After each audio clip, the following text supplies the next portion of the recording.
What's going on, good people of the internet? It is time for OnComicsGrounds.com's flagship podcast, Panel to Panel, where a bunch of folks shoot the breeze and talk about comic books and such.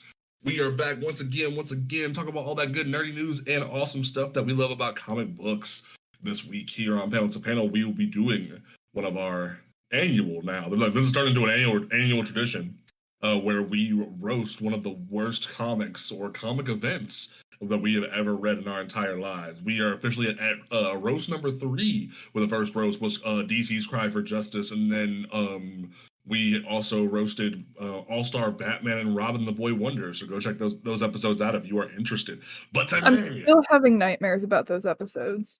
Bro, I'm the fucking Batman. Keep your mask on. I'm the goddamn Batman. Anyway. Today's roast, we are going to move across the pond to the other giant publisher of the big two, because we're going to be truly honest with you folks. Nobody is safe from a roast of Panel to Panel, because this time we are going to be covering the 2015? Is that when Civil War 2 came out? 2015, 2016.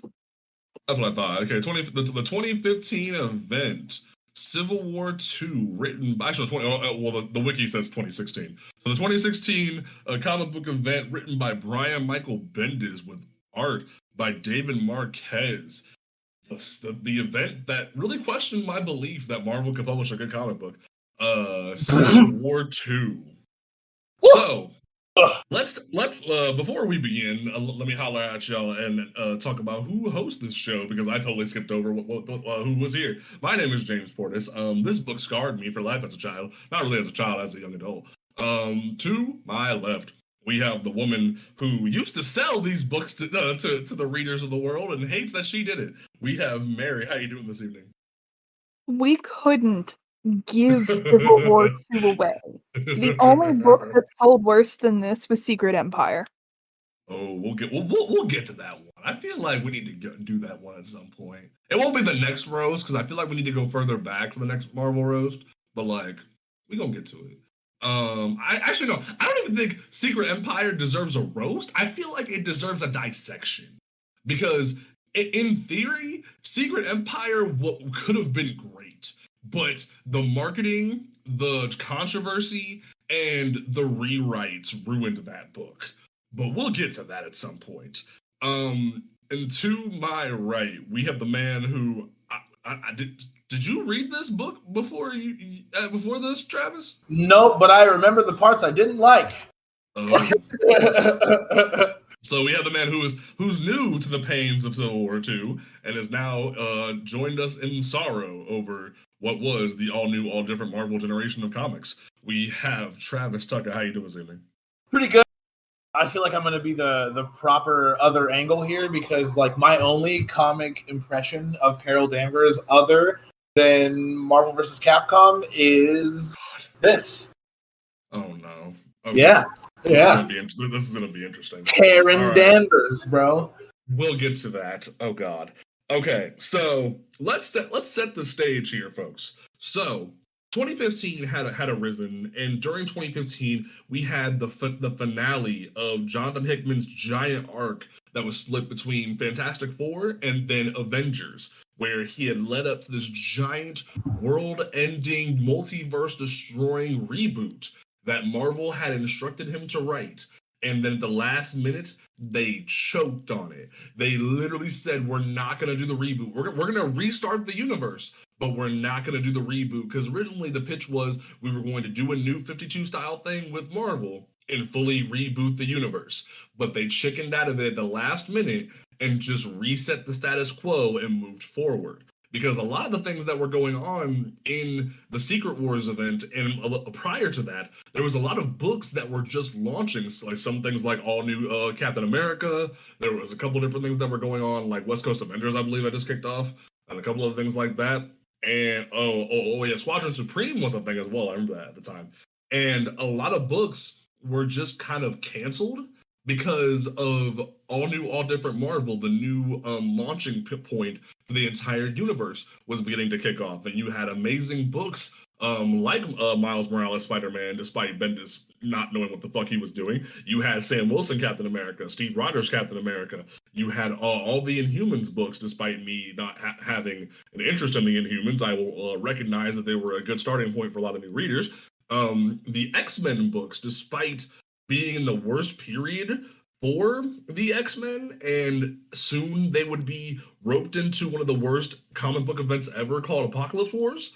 They were in a decent place because you had things like Jeff Lemire and Cullen Bunn returning to the X-Men. And we don't talk about all new X-Men because we don't respect the time displaced X-Men in this house, and we will talk about that at some point. Just not today.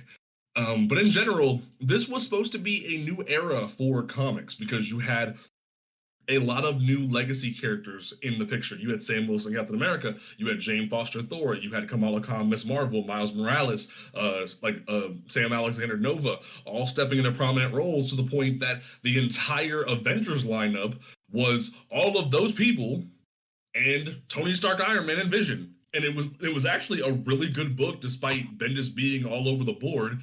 All new, all different Avengers was a great jumping on point for a lot of people because it signaled the new generation, the next step in evolution for Marvel Comics. But it wouldn't last for too long because on the horizon, despite amazing things like Totally Awesome Hulk arriving, Al Ewing's Ultimates arriving, Civil War 2 would be announced as a how do I phrase this? A launch pad / jumping on point for people who would go see the Captain America Civil War movie. This would be a hook, a sequel to come in and pick up where the iconic original Civil War event comic ended. But in reality, that was just a marketing tactic because this event had nothing to do with the original Civil War.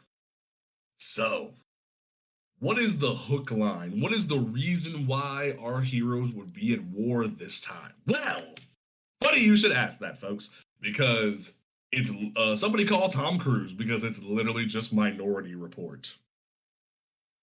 Is that a fair comparison? Is that a fair comparison? Yes. That's literally all it is. All he did was take all the random orphans dudes and was just here's Ulysses Kane. Here you go. So let's explain. So when packaging this book, you not only have to read the trade, but you also have to read the free comic book day issue that's included with the trade. Because the free comic book day issue is sort of an in-between between issue 0 and issue 1. Because the entire event is based off of this new Inhuman that at the time, prior to there's apparently a 5 to 6 month time gap between Secret Wars and when all new, all different Marvel starts. But prior to Secret Wars, during the Infinity event, for those folks who weren't around reading Marvel at the time, because Marvel was kind of in a shit place back then too, during the Marvel Now stuff and Jonathan Hickman's Avengers, which was one of the few bright points of the Avengers time period, there was a crazy event where in the Infinity thing, Black Bolt launched a Terrigen bomb as a last resort to attempt to kill Thanos.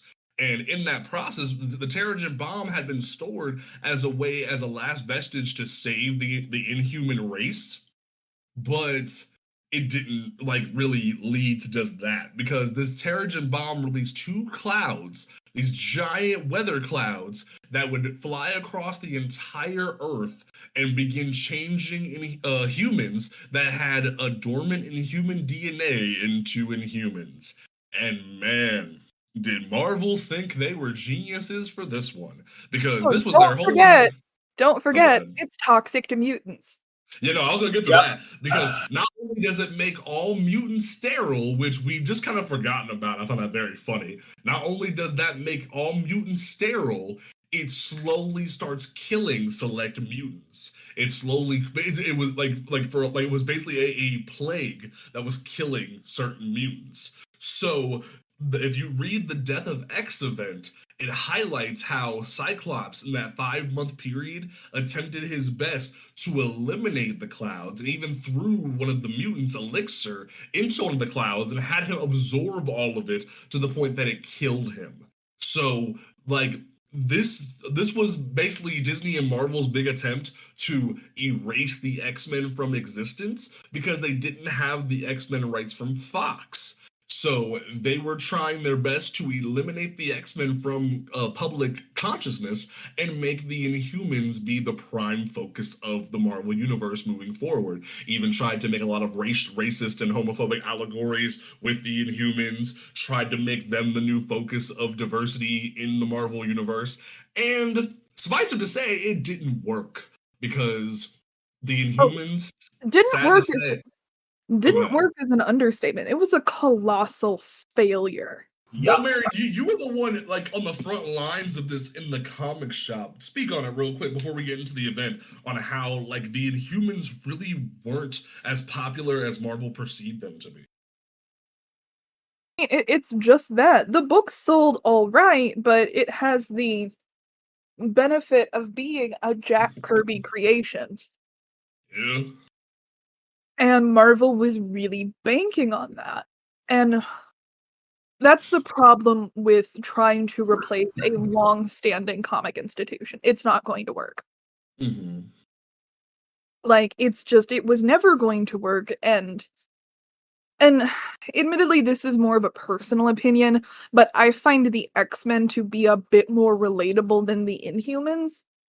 Yeah. Because the Inhumans have, like, an established monarchy and moon base and shit. Mm-hmm. Yep. And with the mutants, prior to the whole, Krakoa Magic Island Utopia thing. Oh god, don't even get me started. I fucking loved their politics, though. God damn it. We're gonna talk. I think that might be our next thing, is trying to get people caught up on what the fuck is going on with the X-Men. That might be our next big move, Marvel-wise, in the next few weeks. So that might be fun time. But and I think mutants were just tailor-made for the social commentary. And yes. And honestly, just Claremont alone did so much social commentary with the mutants that the response I was seeing a lot in the shop was, why are they just retelling insert X-Men story here? Yeah. And, at the end of the day, that's a really damning accusation. And I'm not even getting into the absolute catastrophe that was that TV show. Oh god! First there was the Agents of S.H.I.E.L.D. tie-ins. Then it was the TV show, and it just TV show. There's an X-Men TV show with Krakoa in it. No, the Inhumans TV show. And it needs to be remarked that they released the first 2 episodes in theaters in IMAX. So bad. Like, Travis, you've seen Spawn, right? Of course I've seen Spawn. That's what Medusa's hair looked like. What? It looked like Medusa's hair looked like Spawn's cape. In like today's graphics? Yes. Oh. And she only had the hair for like the first 2 episodes. They cut her hair. They literally had fucking Black Bolt's brother shave her head to save the CG budget. Did you know Medusa's name is Medusalith? And then there's Blackagar Boltagon. See, I know about Blackagar Boltagon. That's actually his name. Mm-hmm. Medusalith is her name. So from there, the reason why we explained all this is because the entire hook for the event of Civil War II is similar to another event that Brian Michael Bendis wrote that we'll talk about at some point, because one of my favorite events that he's ever written is House of M, where he takes a random MacGuffin child or MacGuffin person and turns them into a primary focus for an entire event and use them as the scapegoat to make things happen. In House of M, it was Layla Miller, and here we have Ulysses. I don't even remember if they ever even said his last name. And in this, Ulysses is some random hippie kid who went to Ohio State University, and I hate that because I live in Ohio. And he's literally there where he just happened to be out on the front lawn of the campus when the Inhuman Terrigen cloud blew through town. And like all of the college kids are just out on the front lawn of the campus, excited for when the cloud hits to see their change finally occur. And only two of them become encased in cocoons, because that's what happens when you become an Inhuman. You're encased in a cocoon, and then finally you break out of the cocoon and have your abilities. And when the two people broke out of the cocoons, the other person who wasn't Ulysses, it was a woman. She turns into this crazy bat demon creature and flies away. And it was so funny because like her mom was there and was so excited for her to realize her destiny, and then she just busts out and becomes a demon, and everyone's like, "What the fuck?" But Ulysses breaks out of the cocoon and has no changes done to him. And they're like, "Wait, why are you? Are you an Inhuman? Like, what's going on, bro?" And then his eyes light up, and he sees a vision, and he sees the world exploded and in ruins, and he starts running away and trying to hide until the Inhumans find him and take him in and tell him that he's special. And you notice the allegories here, folks, because it's been done a time and time again by the X-Men. Moving on, where from there we jump into issues 0 and 1 of Civil War 2, where we have basically Captain Marvel, Carol Danvers, who is going to be our primary focus of this event, and who we, at least two of us, believe that Brian Michael Bendis went out of his way to basically line up the shot to assassinate this woman's character. And also, can we acknowledge how Bendis was like, the Ultimates are probably going to be a sacrifice for this, but fuck it.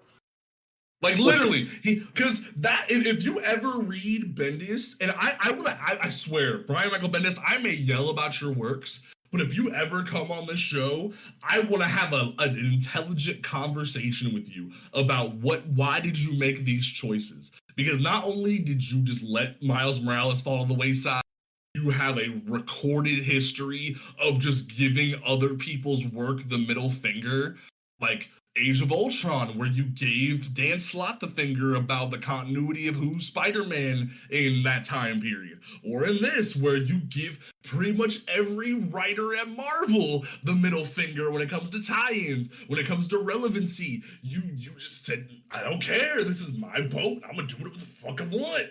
And it's just... Unfortunately, So, yeah. and I think my big thing about Civil War 2 is that it finally cemented that Bendis is about 10 years past his prime. Eesh. Woo, shit. I would say, honestly, yeah. I would say Miles was probably his last, great thing. But Yeah. I think, particularly if we're going to supplement this with a Superman run, like, I think Bendis is about 10 years past his prime. Mm-hmm. You're right. Because really right. What he wrote New Avengers, right? Yeah, he wrote the iconic New Avengers. He wrote That's a phenomenal book. Yeah, he wrote Disassembled. He relaunched the entire brand of Avengers when Marvel literally thought the Avengers were a dead book. Like, he saved a lot of what Marvel was supposed to be in the early 2000s. He basically set up the entire Marvel landscape for when Mark Miller came in and wrote Civil War, the original Civil War. Can y'all hear me? Yes. Yeah, I can hear you. Oh, I felt like Mary was going to cut in, and I thought I'm like just going, and I felt like I was crazy. Oh, but no, sorry, I was eating M&Ms. I'm hungry. It's fine. So when going into this event, it very much felt like, and you'll notice it as we talk about it, not only is Carol Danvers just lined up for character assassination, but the lack of respect and care for the rest of the Marvel universe as a whole is shown through this event. So we begin the event with the Free Comic Book Day issue, where War Machine James Rhodes flies down to the Triskelion, that the headquarters of Shield, and the Ultimates and Alpha Flight all are there at this time, and he arrives to see his girlfriend thing, I don't know. Like Carol Danvers. That they randomly slipped into Endgame, by the way. I just want to throw that out there. Like, this was never a thing before this event. I've checked. I was like, did Kelly Sue DeConnick make this a thing? Nope. Did, like, somebody make this a thing? Nope. And it's just this random thing that Bendis created to give Carol a reason to be a bitch. And, like, oh, she had feelings for Rhodey, and they were a thing. So now we're going to make her have so much grief on grief for no reason. Let me explain. So, Rhodey is there to visit his girlfriend, Captain Marvel, and T'Challa happens to be there and makes a little funny joke about the ancestors forgive me for what is happening next to your suit and whatnot. That was very cute. But then the Inhumans arrive as this is all going down and say, hey, this random motherfucker right here can see the future and tells us that Thanos is going to break into one of your shield bases and steal the Cosmic Cube. We're trying to warn you of the situation. So Carol rallies the troops and gathers the Ultimates and everybody, and She-Hulk happened to be there after She-Hulk. Funnily enough, the book actually, the issue 0 begins with She-Hulk's situation where she had just got done losing a case with a supervillain who was thought to have been being a supervillain again, but was just reminiscing about the good old days when he used to be a villain. So he was put on trial for it and was put in jail for it. So she was very upset about that at the time.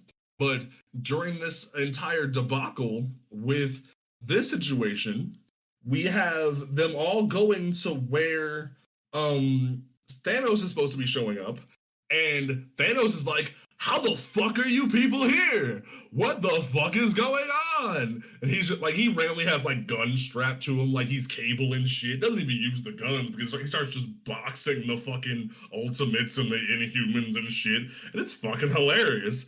And as the fight goes on, he freaking just throws Medusa around like a rag doll and throws her into War Machine, and Carol gets blasted by Dazzler and Blue Marvel. That way she has all this energy to fight Thanos, but it doesn't even matter because then Thanos just freaking blasts a hole through War Machine, and then has one of War Machine's rockets launch itself at She-Hulk and put her into a coma. Great start to our book here, folks. It's so fucking painful. Like, and it's dumb. Mm-hmm. Like, look, if you know, sure, Thanos versus Rhodey, I'm giving that one to Thanos 10 times out of 10. Mm-hmm. But he couldn't have gone down with some damn dignity. Not against Thanos, hell nah. What you mean? Thanos is that guy that will shoot your crib up and wait for you to come outside. Just to make sure you're dead. And it was so funny, too, because, like, you have, like, some of the most powerful creatures on all of Marvel's history here. You have friggin' Monica Rambeau. You have Carol Danvers. You have Blue Marvel. You have friggin' America Chavez, who could have just yeeted him into another dimension. You have the Inhumans here. You have War Machine here. You have She-Hulk here. And those two just get friggin' blasted. And it's friggin' nutty. And it's even funny because, like, She-Hulk even goes, like, ow, son of a... and, like, has the missile hit her in the tit. And she just gets blasted and killed. And you're just like, not killed, but she gets put into a coma. And it's just like, wow, you really just disrespected this woman who's an iconic superhero in the Marvel landscape. You just killed a black man in the first 2 seconds of your book. Like, what is your thought process, Bendis? So I'm going to make a bit of an uncouth joke and say that he's playing by horror movie rules. Honestly, yeah. Because and the reason why the Ultimates and Captain Marvel were so quick to jump on this idea that this could be a thing was because, like, the day prior to this going down, the Inhumans had told them about like a celestial that was going to land in the middle of New York because it was part of Ulysses' first vision. So they rallied literally everybody in the Marvel universe, from like the Doctor Strange and his magic people, like Magic and Damian Hellstrom and and Scarlet Witch, who at the time, and another great take of Bendis not giving a fuck about continuity, it was during the time where Doctor Strange and all those people didn't have magic because all the magic in the world had disappeared. So good job, Bendis. So all these people show up to basically banish a Celestial, and Tony and Captain Marvel are like, "Hey, guys, how'd you do that?" And and the Inhumans reveal that this random nobody can see the future, so we thought we'd warn you. And they start having that difficult dilemma about, how do we use somebody who can see the future in a moral way? And then Tony and Carol start bickering about it, and then finally just decide to drop it and move on, because even Jean Grey, time displays Jean Grey, by the way. We don't like time display people in this house, but it's fine. Time displays Jean Grey tries to read his mind, and she can't even read his mind because his mind is on some other crap where he can just see the future, and she can't understand it. So they move on and go to the next day where this Thanos shit happens, and they're all just like, fuck. And it's the first strike into what's wrong with this event, where not only are we taking a very flimsy premise of, oh, a random nobody Inhuman can see the future, so we're going to bank everything off of it and try to stop that future from coming to pass. But now we're just straight up losing people for no reason. And Tony even hits on this perfectly, because Bendis kind of calls himself out in a funny way, where Tony straight up says, yo, if Rhodey wouldn't have been there, like, visiting you, he wouldn't have gone to this. And it's like, damn, yeah, Bendis, if you wouldn't have tried to force Captain Marvel into a relationship, Rhodey wouldn't have died. But then at the same time, what's also like really fucked up is he kind of made it seem like Carol was at fault that there was even a relationship to begin with, which is like, what's up with this new relationship none of us know about that is suddenly her fault? Exactly. And that's really the first example of him chipping away at her character. Mm-hmm. Mm-hmm. So relentlessly so. And what was crazy... Before we get much further, I want to point out that if you really weren't reading the single issues at the time, you didn't have to suffer through this like I did. Every single Marvel book running at the time had one, if not multiple, Civil War issue tie-ins. Yup. The entire line. Typically, there are trade releases of and they're all titled Civil War 2 because those comprise the tie-in issues.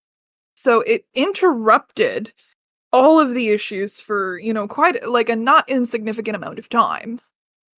It interrupted All New Wolverine, Invincible Iron Man, Miss Marvel, Ultimates, Power Man, and Iron Fist, A-Force, all different Avengers, Captain America, Sam Wilson, and Steve Rogers, Captain Marvel, Deadpool, because Deadpool had a tie-in, Guardians of the Galaxy, because they got tied in at the last minute, New Avengers, and Nova, and I believe Patsy Walker, aka Hellcat, had one as well, and also Amazing Spider-Man and Miles Morales Spider-Man and Spider-Man 2099. All these books, and Squadron Supreme had a tie-in as well. All these books were randomly tied in to the Civil War II event. All their plots were put on hold because they needed to be tied into what Bendis had going on. Yeah. Not supplementary books that some events have done. They were literally forced to be put on hold for this event. And half the time, it was they had to, pull something out of their ass to try and tie it in. Or there was necessary information that did silly things like make the plot work left out. Because Spider-Woman's tie-in book is actually quite significant because she's the one that does all the investigative research for Carol. Mm-hmm. And honestly, Carol's tie-in books, because all of her context and motivation and things that don't make her look like a crazy vindictive bitch are in the tie-ins. Yep. So, and if you weren't buying Carol's book at the time, you're not going to start buying a stack of time, Nope. And so there's even a great Invincible Iron Man tie-in to this book that where Tony and Carol both go to an AA meeting together, and like in the midst of them fighting, and they both kind of just swear like a ceasefire because they both know they have alcoholism, and they go into this meeting and they kind of like sidebar talk about this event, and it shows that Carol isn't a total crazy person. And it's like, Bendis, you're writing the book you should be writing on the side where you're messing up, and it bothers me. And saying what you will about Mark Millar and Civil War, it tried to have a point. Yes. I mean, like I said, say what you will about Mark Millar and his, political commentary, but Civil War had a decent point at its heart. It was the Superhero Registration Act. Do we publicly register superheroes and hold them accountable, or is that a violation of personal liberty, and should they be able to operate as they will? And, it's a really good premise, and the tie-in books for that, it worked. Because, yes, very much so. And because, you had team-ups like Young Avengers and Runaways, and that was a really interesting dynamic. Like, that was a weird book. It was. But, so, like, Peter Parker being publicly unmasked on television was a significant moment. And I feel like that is something that this event lacks. Like, they wanted to have two superheroes fight. And it's just because, there's a follow-up issue to this. Civil War 2, because in the original Civil War event, spoiler alert for, 14-year-old event, something like that, Captain America is killed at the end of Civil War. Yep. He gets sniped in the back of the head. And it ends with a time gun. Right. Travis, hold on, Travis. Oh god! Like literally at the end of the book, a Nazi Hydra villain brainwashes Sharon Carter to walk up to the front steps of the Capitol building where Steve is going to be tried for his crimes during Civil War, and he's handcuffed. Yeah, and he's handcuffed, can't fight back. And at the same time as Crossbones is trying to assassinate him anyway, Sharon walks up and shoots him in the gut with a time gun that sends his consciousness through the time stream. So effectively, his body is killed, but then his brain is sent through all of the time stream to relive his greatest hits. And for the longest time, we just thought he was dead. But then randomly, halfway through the tie-in issues to the death of Captain America, he sends a message to Vision to be put on pause until the day he dies, so that way somebody can reboot him with a new body or some shit. Yeah, Marvel comics are weird. It's some true fuckery. But even then, that was a massive political statement. The literal death of the superhero embodiment of America in the Marvel Universe. Yep. And, we're still in the Bush administration at this time. So, these are significant moments. And like I said, say what you will about Millar. Say what you will about the event as a whole. I'm not defending the event. I thought it was a really mediocre event. At some point we'll go to it, because it's very funny that we're covering the sequel and not the original, but we'll get to because it at some point. It's not even a sequel. The only similarities are that Iron Man is fighting someone named Captain. Holy shit. She's right. She's literally right. Oh, that's fucking hilarious. He even cuts at Tony a few times during the book. Do you remember when we did this? There's a whole moment when Tony because that's what the next issue talks about, is that Tony gets a full because he kidnaps Ulysses and takes him to a bunker in Stark Tower where he makes an entire digital map of Ulysses' brain. That way he can figure out what the fuck is going on up until the point where the Inhumans bust in the door and take him back, and then Tony runs away. But as he's running away, another vision happens. But we'll get to that one in a second because that's going to open up a whole other can of worms. But Just- before that, but in I'm general, sorry. One more thing. Go for it. Sorry, I just have to like rage about this. Well, I was gonna like swing it Part back of- to you because, but I'll go for it. Part of what made the original Civil War work, arguably speaking, was the fact that at the end of the day, there was still a deep love between Steve and Tony. Yes. That these are two men that loved each other very, very deeply. And it broke their hearts to have to try and, you know, I'm air quotes here, fight, but it broke their hearts to have to turn against their brother, kind of a thing. Like, there's a great moment in Jeff Loeb's Fallen Son, Death of Captain America, where they have the public funeral for Cap, like in Arlington Cemetery, and Steve chokes up and can't like have like and speak on Steve's behalf. But then, like when he takes the real body of Steve Rogers to the Arctic and has Namor bury him where they found him originally, he has a great speech where he's like, I miss your battle cry. And it's one of the most emotional things I've ever read that came out of Tony Stark's mouth. Like, that was some deep shit. Yeah. And honestly, I know we're getting there, but like, let's not even talk about what they did to the Hulk. Oh, we're gonna get there right now, honey. We're gonna get there right now. So I would say I would say that's really the only the big moment from this book. Is the crux of this whole fucking conversation is but stupid goddamn trial. Travis, it gets worse because there's something you don't know about it. There's something you don't know. So let's you're about to hit me with a Hulk scheduled this for himself thing. Like no. It's worse because here's what happened with what was it? Issue 3 is when the Hulk stuff pops off, or is it issue 4? I believe something like that. Let me look before I misquote. I think it's issue 3. Yeah, so issue 3 of the event is like in issue 2 at the end they have an entire vision of Bruce Banner Hulk destroying the Avengers and the Inhumans, the entire Marvel hero community, and like destroying the whole world. So everybody and their mama rolls up to whatever random bunker Bruce Banner is hiding in at the time. And Carol walks in the door, and Bruce is straight up like, "Hey, Carol, what's going on? How you doing?" Because he don't know what the fuck's going on. He's like, "Yo, what's up?" And then Tony walks in with no suit on, and Bruce is like, "Hey, Tony, no suit." He's like, "That was part of the deal." He's like, "What do you mean?"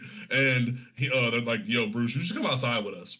And when they go outside, there's this beautiful spread by David Marquez of like all these freaking people. Like both Spider-Men are there, the Inhumans, the X-Men, despite them war at the time, like the Avengers, everybody is here. And Bruce is like, what the actual fuck is going on? And you're like, oh shit, what did I do? Yeah, he's like, what the fuck did I do? Did I Hulk out my sleep or some shit? And they're like, yo, so there's this bitch over here who can see the future, and he saw that you're gonna have a Hulk event and kill everybody. Ironically, that's here, but we brought them anyway. And Bruce is actually like, bro, I haven't had a Hulk event in a year. What the fuck are you doing here? And they're like, we can't take that chance, Bruce. We need you to come with us. And he's like, he starts to get frustrated. On some bullshit. On some bullshit. No, Travis, it's gonna get worse. I'm only laying the foundation. It's only gonna get worse because there's something that's not in the book that you don't know. So we gonna get there. So Bruce starts to get like vividly upset. He's like, yo, I'm doing great. I haven't had an event. I don't know what's going on. Leave me alone. And then out of nowhere, out of the bushes, a green and purple arrow flies out of nowhere and kills Bruce Banner in cold motherfucking blood. And I remember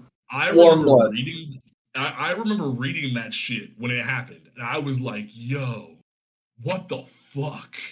And then they run into the bushes. They're like, yo, what the fuck? What's going on? And there's Clint Barton.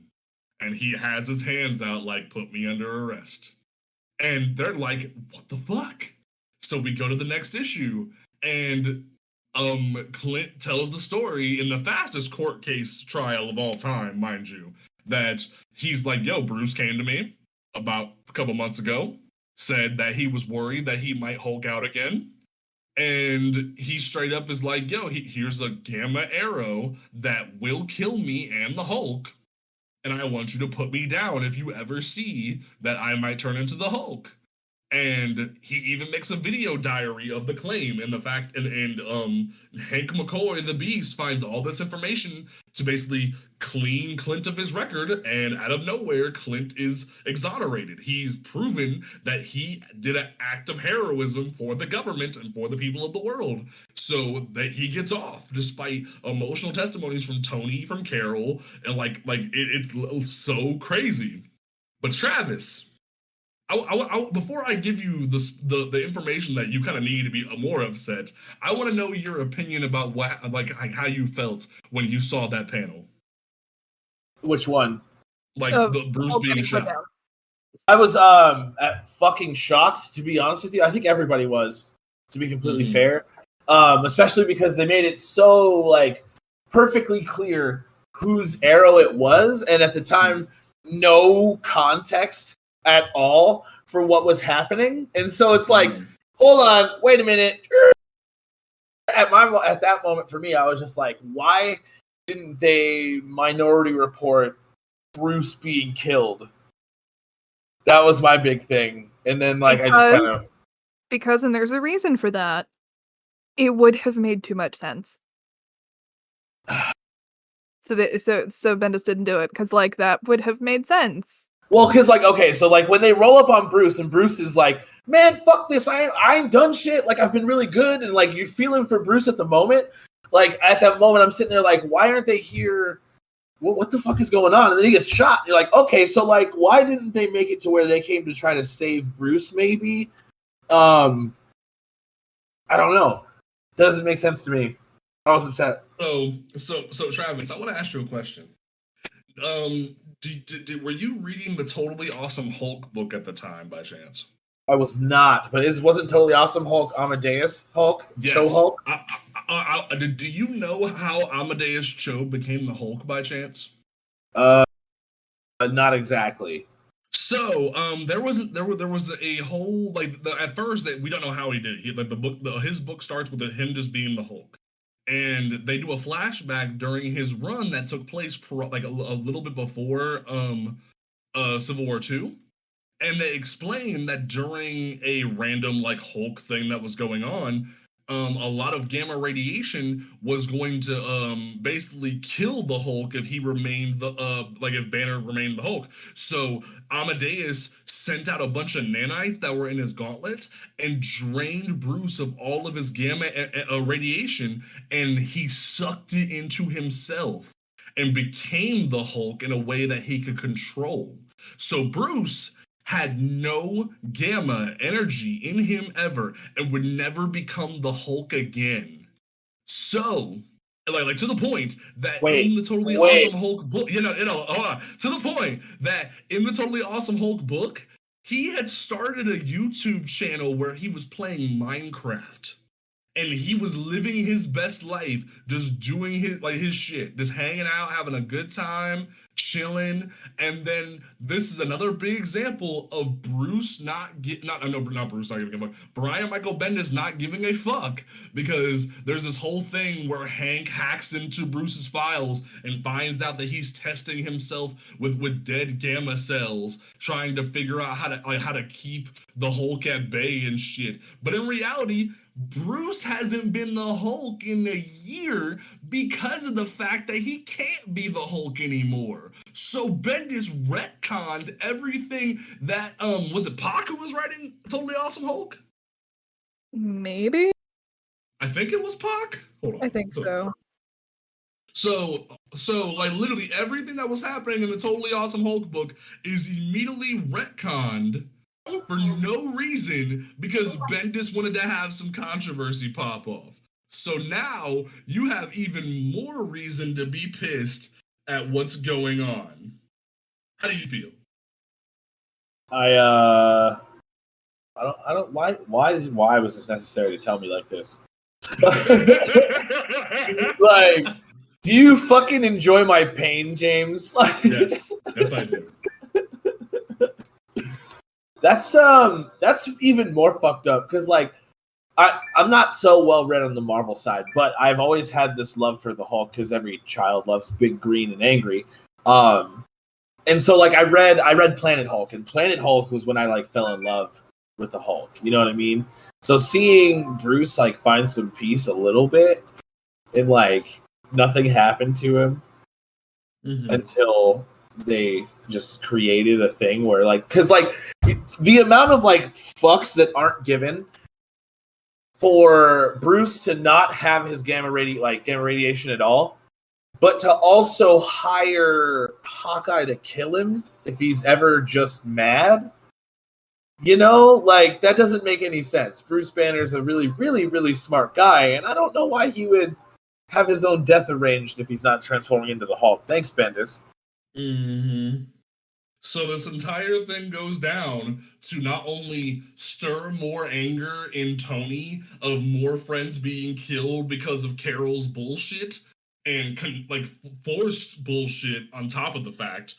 And Carol gets frustrated because she's living in the lane that Bendis puts her in of the ends justify the means. We're trying to prevent more bullshit.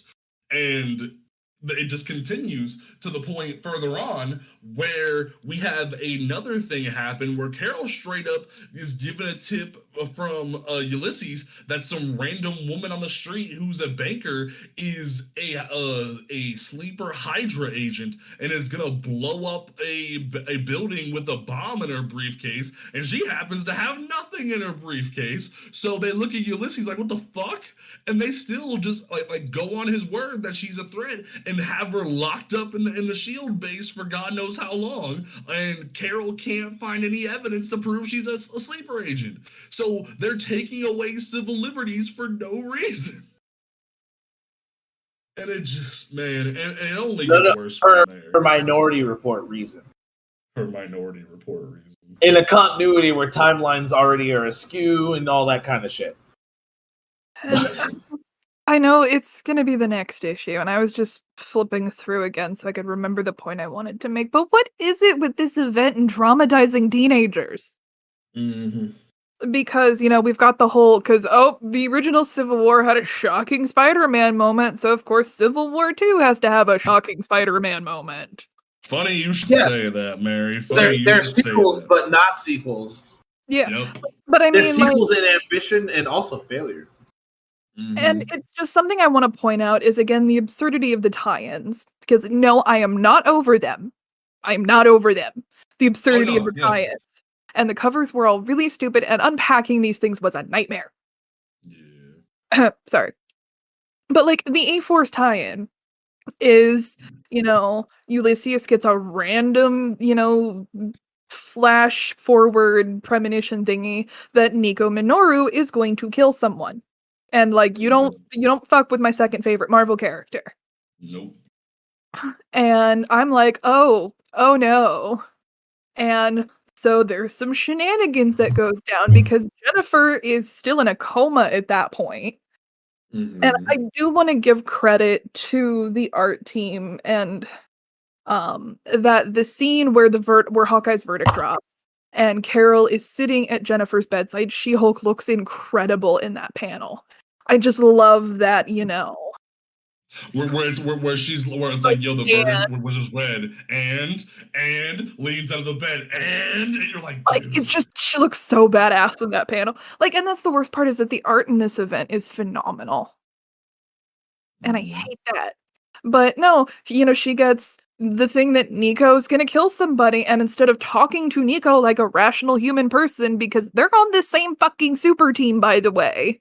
Yep. That, you know, she tricks Nico into being there so Nico can see, you know, She-Hulk, and Carol's like, hey, what's up? And Dazzler's like, she's gonna arrest you.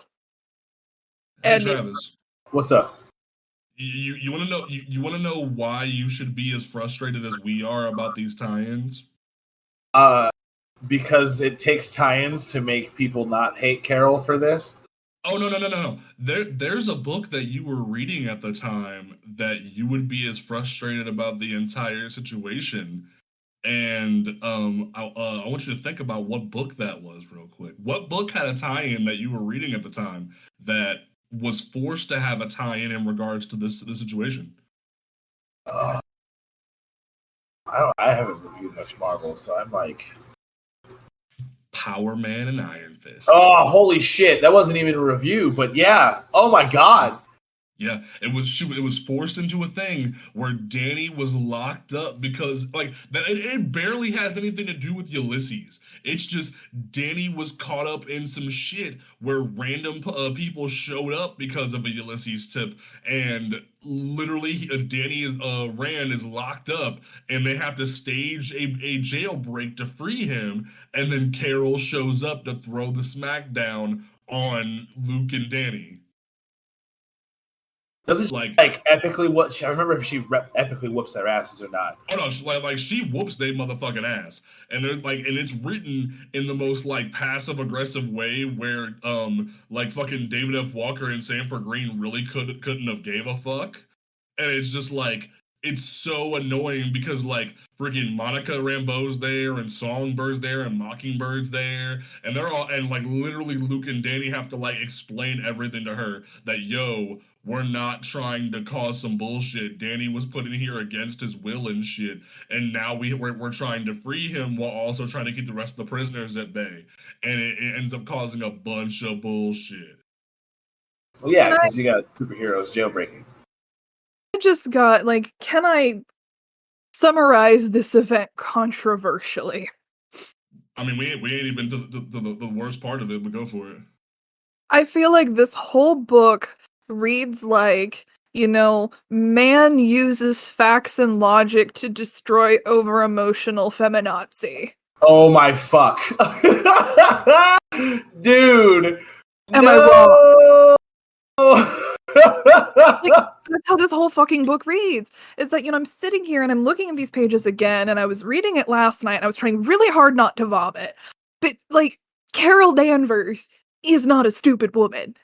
She's not. But she's one of the most courageous women in the entire Marvel universe. Like, we built her to be this iconic woman figure in the Marvel landscape. Only, and the worst part about it is, and I'm gonna talk about it when we get to the end of it. I'll talk about it now. We get to this point where she basically tries to throw Miles Morales into jail because of another vision where we see Miles almost kill Steve Cap.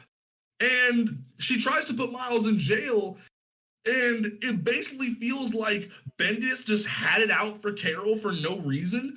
And Carol, I don't think, despite Kelly Thompson's best efforts, has yet to recover from it. Like, Kelly Thompson is working her ass off to prove that Carol can be a competent superhero. Like, she barely has a status quo because Kelly Thompson's trying to hype her up and be something. But like Margaret Stoll got 3 books, 3 different relaunches, like the 2 different Captain Marvel relaunches, and then the Life of Captain Marvel. And all of them were cut short because of lack of sales because of Civil War II. Like, like say what you will about Margaret and that's Stoll. not even, and that's not even, and I mean, don't get me wrong, Stoll is partially responsible for that.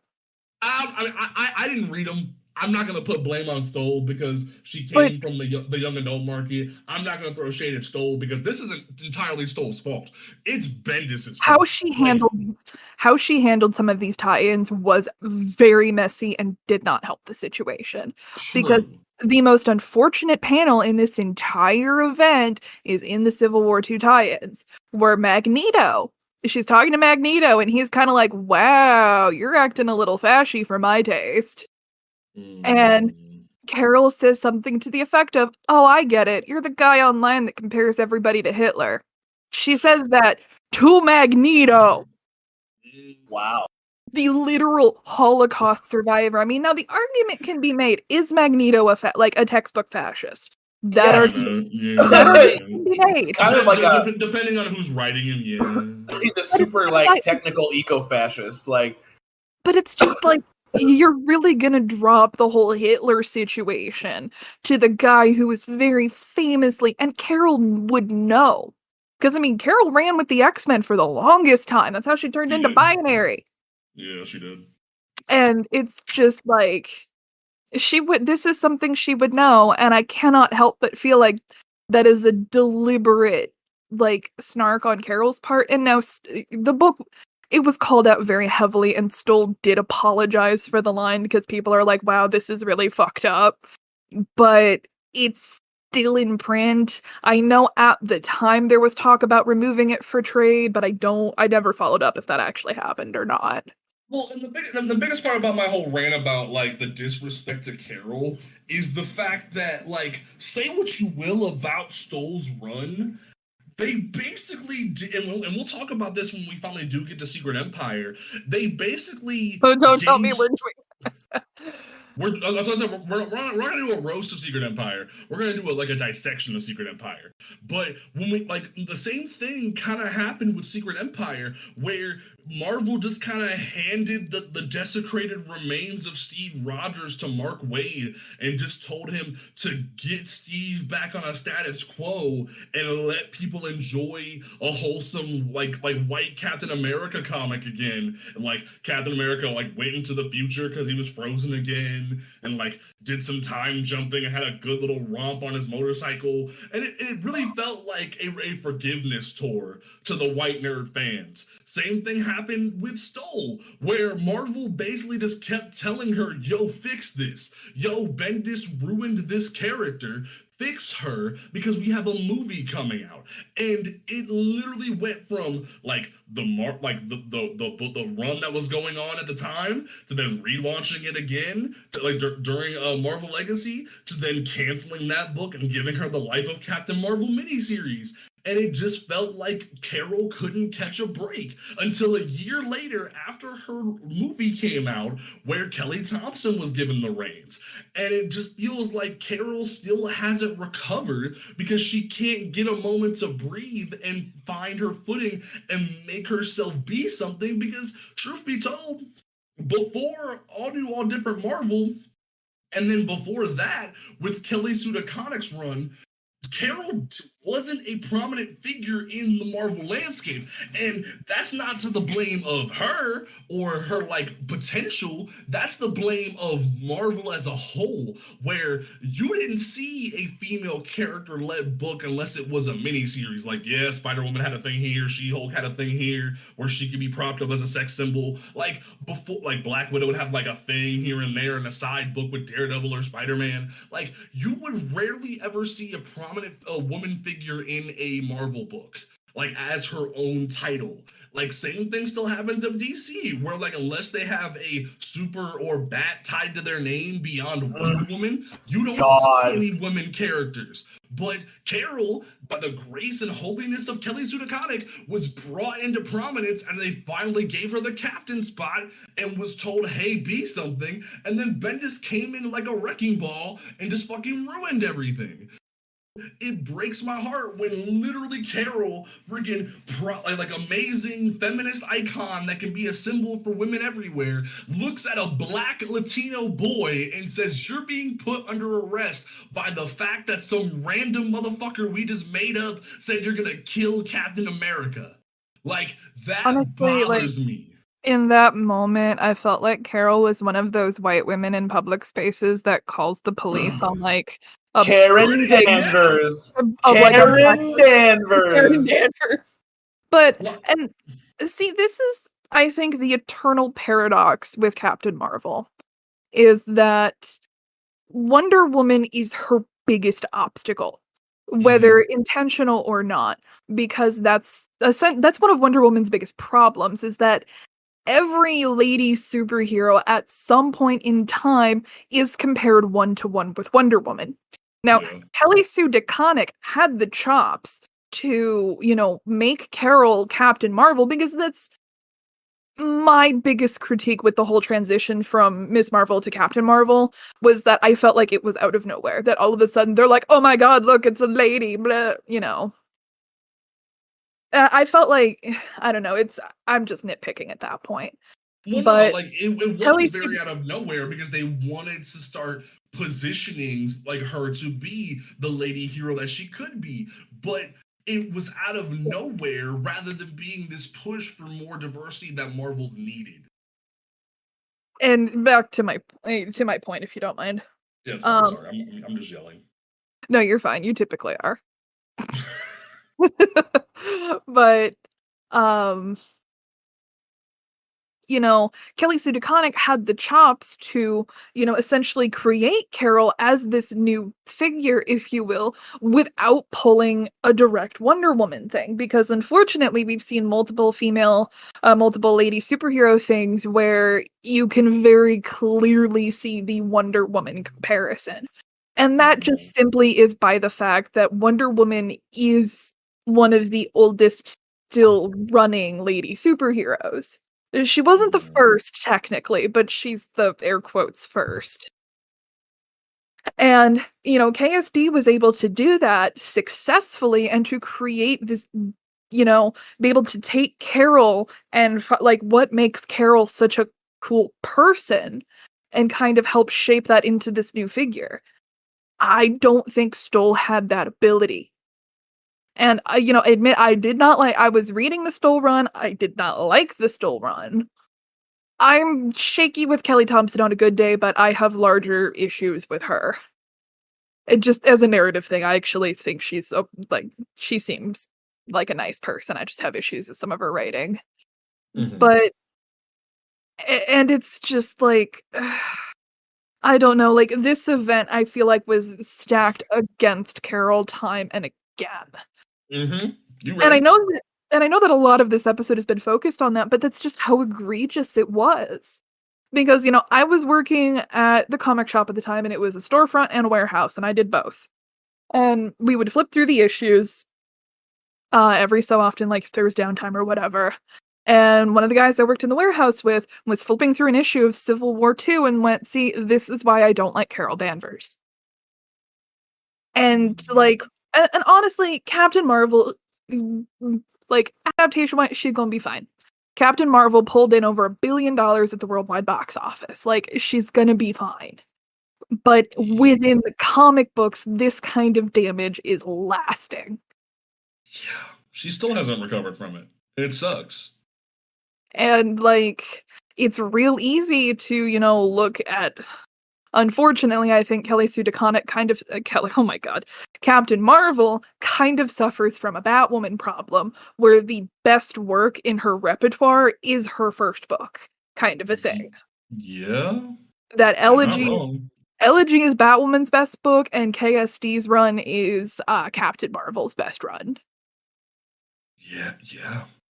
So it's the Batwoman problem. I have a lot of bizarre names for things because I like to pretend I'm an academic. No, you pretty much are like a comic book academic when you think about it, Doug. But no, it's just like because like yeah, from there the rest of the event is and there's this great moment where the Guardians of the Galaxy show up in the midst of the battle that like some of the heroes have. Yeah.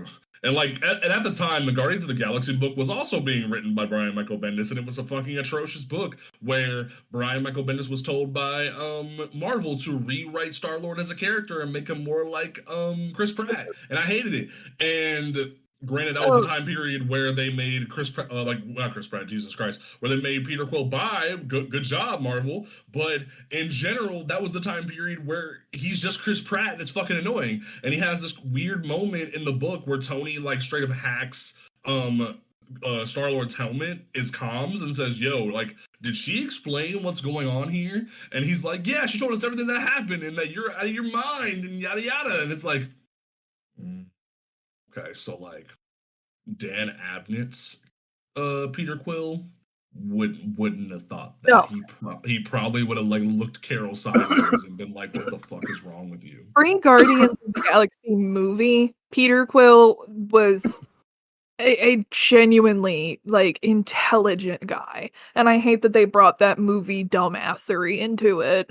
Like that's the biggest complaint, and what's ironic, and we'll talk about it when we do our bonus episode about Suicide Squad, is James Gunn was more comic accurate with Suicide Squad than he was with Guardians, because Marvel told him to make Guardians more like accessible to the casual audience. But if you ever go read Dan Abnett's Guardians of the Galaxy that ties into Annihilation, that's one of the coolest fucking superhero space opera things ever, because it feels like it's supposed to be this amazing like kick ass like Star Trek but Marvel thing ever, and yet we never get to see that because the comic has translated into the movies because of popularity and Baby Groot and yay, and it's just And can I make a really bad James Gunn joke?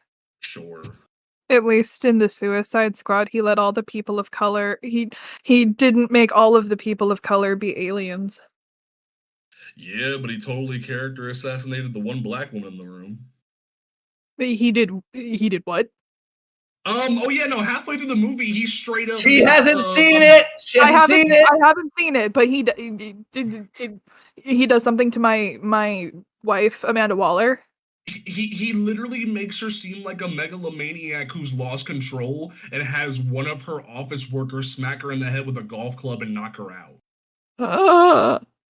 Yeah. See, okay. She gets it. She gets it. Okay, first of all, how the fuck do you disrespect Amanda Waller like that? They call her the Wall for a reason. And how do you disrespect Viola Davis? Thank you. We'll talk that about this woman later. is a living goddess. Did you see her play Ma Rainey? We'll talk about this next week on our bonus episode. So this is why you and Victoria need to watch that this week. That way you can help me yell at Travis. But we need to get back to what's going on. Yell at me. It was still a good movie. Fuck you. I'm angry that you disrespect. No, you do not disrespect Viola Davis. She disrespects you, and you thank her for it. Oh my fucking god. Travis, I'm right. Like, this is what I needed. I told you this was gonna happen. That Mary was gonna be on my side. But anyway, back to the book at hand, Civil War II. So we get to the end of the book where, after the giant fight has gone down and Tony has taken his troops along with Black Panther, where Black Panther has this great moment after the fight has calmed down, where he straight up stands up to Carol and says, "Yo, I think you're off your rocker and gone too far, and I've been with you this entire time. But if you attacked Captain America Steve Rogers for defending Miles Morales despite the Vision saying Miles is going to kill him, and if you try to arrest Steve Rogers, I will literally fuck you up. And if you touch me while I'm fucking you up, that will be an entire attack on the nation of Wakanda." And I just... And then Carol called the police because she felt threatened.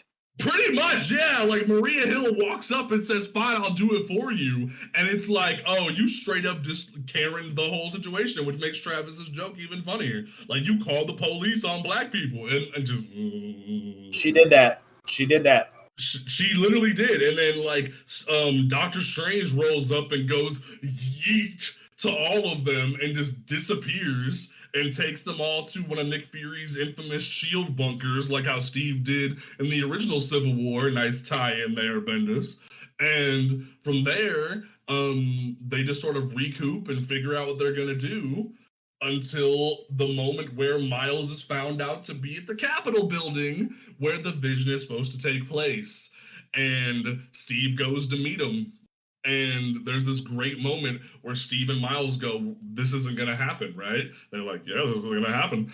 And then when Carol shows up and tries to, like, arrest Miles yet again, also prior to Steve showing up and Miles is on the Capitol building, all the cops roll up and almost kill Miles, which is another great allegory, Bendis. Good job. But anyway, when Carol shows up and tries to arrest Miles again, Tony pulls up in the biggest fucking Hulkbuster looking War Machine armor he can. Like, it literally is black and silver, like a War Machine armor, to put like the dig the salt in the wound again for random Carol's love interest that she never had before, and just straight sucker punches her in the face with this giant War Machine armor, and then a fight ensues. Now, if we swing back to Ulysses, he has this crazy... He's been getting stronger with his visions, to the point that, as we've been talking about, he's able to start pulling people into his visions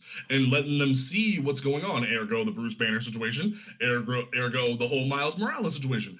And then he grows so powerful that he's able to teleport into his visions and talk to people. So he has a vision of the future of the Old Man Logan universe, where Logan is randomly killing one of the redneck Hulk children that's in that book. Really weird book. Read at your own discretion, folks. Because while it's one of the most iconic works of fiction in the Marvel universe, it's a lot. It's a lot of incest and weird things, and prepare yourself. But anyway, it's classic Mark Millar. Yes, but in what's going on in the future, in what Ulysses asked Logan is, it's Tony's fault, and he's like, what? And he starts to leave to go tell Tony to fuck off, and Logan goes, no, it's Tony's fault for pushing Carol too far. And then everything clicks. So then Ulysses wakes up and tells the Inhumans, we have to get a hold of Captain Marvel because she's gonna fuck up. And then everybody rushes in. The Inhumans, S.H.I.E.L.D., the Ultimates, everybody rushes in, but it's too late because Carol does the same shit that Thanos did to Rhodey and blows out Tony's back and kills him. And I think that is the biggest indicator that this book was setting up Carol to get sniped Captain America Civil War style. See, Bendis, I can do it too. Yeah. Is the fact that it's a 1-to-1 comparison. It's like, look, she's doing the Thanos thing. Mm-hmm. And it's just like, what are you trying to say here? That crazy woman went crazy because man did thing? Like, I don't know, like, it bugs the hell out of me. And I'm not trying to make this a quote-unquote gender thing, but, like, that's the feeling I'm getting while reading this. Yeah. It's that, I feel like Bendis is almost saying that, oh, Carol Danvers has, like, the, emotional range of a toddler. Like, and, especially when we see in these goddamn tie-in books that, it's Carol's direct involvement that kind of leads things to go awry. Jumping back to the A-Force thing very briefly, if Carol would have left well enough alone, Nico wouldn't have had to kill someone. Oh yeah, no, there's a great issue of Tom Taylor's All New Wolverine that's a tie-in to Civil War 2, where Ulysses has a vision that Captain Marvel communicates to Laura that old man Logan isn't to be trusted because he kills Gabby and her. And at first Laura's like, nah, that's not true. He's Logan. That wouldn't happen. But then the police pull up and shoot Logan into a feral rage, which is a very common thing for people who are of the Wolverine variety, as Laura should know. But then when he's in his feral rage, his berserk mode, he almost kills Gabby, in which him and Laura fight. And then she goes, you're not the Logan I know. And they end up parting on a bad note for a long time. And it's so fucked up. And some context that makes the moment really shocking, because you're like, oh, Gabby has a healing factor. At this point in All New Wolverine, we did not know that. Yeah. That, and Laura, and more importantly, Laura did not know that. So, and it's a pretty gruesome panel. Like, you see him run her through. Like, he picks her up, and Laura genuinely believes that Gabby is dead. And she's like ready to fucking kill Logan over it.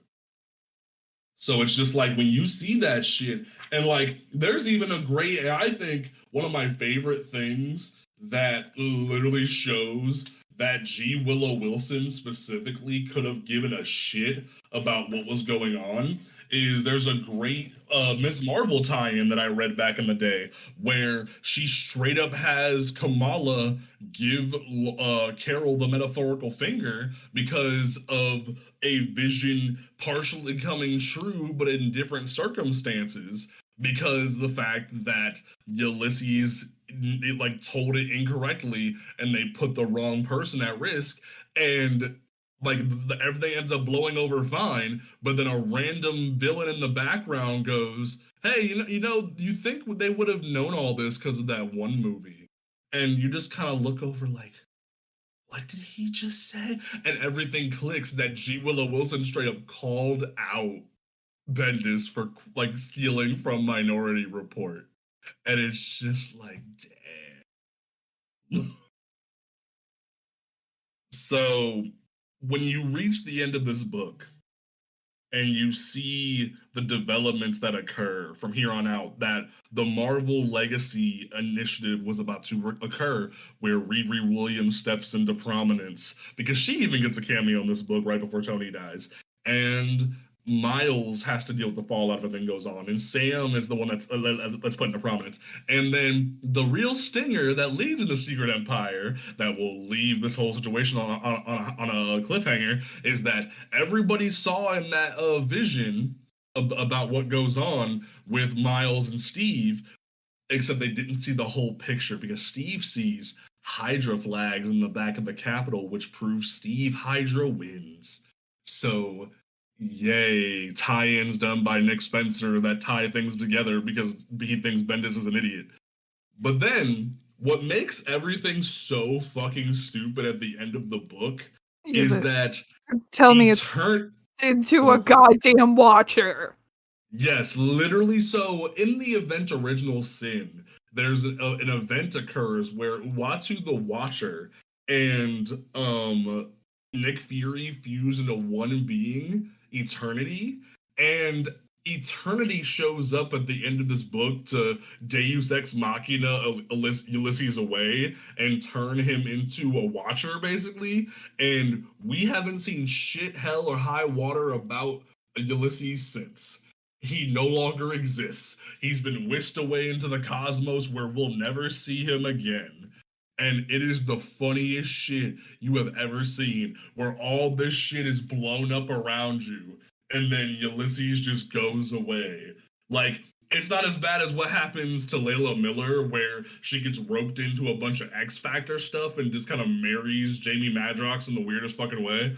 But, like, it just kind of, like, he just goes away, and it's the weirdest fucking shit after Tony dies. And I'm sorry, like, I hate Beast's entire monologue at the end. Go for it. Where he's talking about, when Tony is, like, not quite all the way dead. Mm-hmm. And Beast is all like, hey, he trusted you, and Carol's like, stop it. And he's like, no. Tony thought, you were fine, you were doing the right thing, you were gonna save a bunch of people, but it was the people who were gonna come after you. And like he calls it, and I give Hank credit for calling Carol out that this was profiling. Yeah. That's all Carol was doing. And he brings up the point of what happens when the people who come after you do something less noble with it. And it's like, this is a half-assed attempt, and hell, I'm gonna say a quarter-assed attempt to try and save some modicum of face for Carol. Mm-hmm. And, it's just kind of that, 20 seconds before the end of the show wrap-up, like... and of course Hawkeye pops up, and he's all like, you're no better than me. Yeah, pretty much. And it just... And then we get the reveal at the end of the book that, Tony isn't dead. He just developed this technology to put himself into a healing coma like Superman. And then you find out later on in Bendis' run of Iron Man that Rhodey was also put into a healing coma. So yay, they're not dead because comics. Honestly, controversial opinion. Marvel needs a hard New 52 reboot. No. I agree with you, especially because we live in a world where the New 52 was horrible and was half-assed, and Marvel could literally come in with a sledgehammer, break all the rules, and reset it correctly. and make it like a new Ultimate Universe, but make it the correct way where putting all of these heroes in a modern setting would be a great thing. And then we could just, or if anything, like here's a more controversial opinion: Marvel needs a future state. Marvel needs a Oh future yeah. state.